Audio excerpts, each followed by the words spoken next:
Le centre social Chanteclair proposait l'exposition Ethnocitude, occasion pour nous de rencontrer le peintre arageois Jacques Pantel. C'est un artiste peintre autodidacte et depuis longtemps, mais depuis 5-6 ans, c'est vraiment devenu mon activité essentielle avec en complément des animations d'ateliers sur Arras.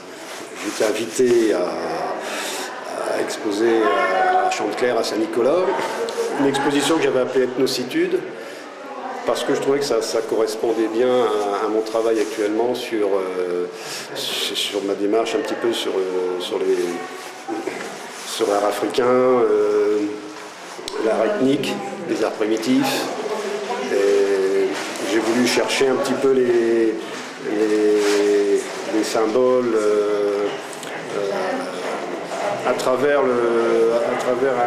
sur quelques tableaux, on verra à travers la cité.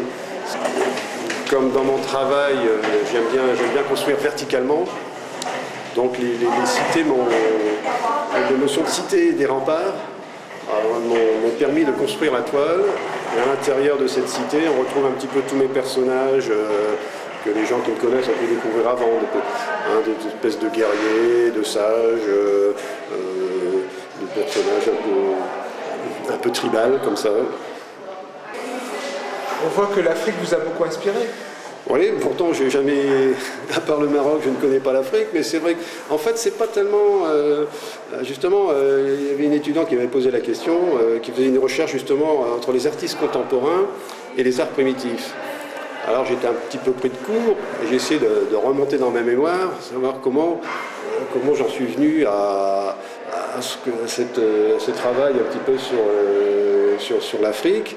Ce qui m'avait intéressé, c'est l'opposition entre la civilisation africaine et notre civilisation. C'est un peu les valeurs tribales, mais dans un bon sens. Hein. C'est-à-dire en fait ce qui est transmis dans les tribus locales africaines et ce qui est transmis dans notre société actuellement. Ce qu'il en reste. Je ne fais jamais un tableau de A à Z une seule fois. Le tableau, c'est un enchaînement, donc ça peut durer plusieurs mois.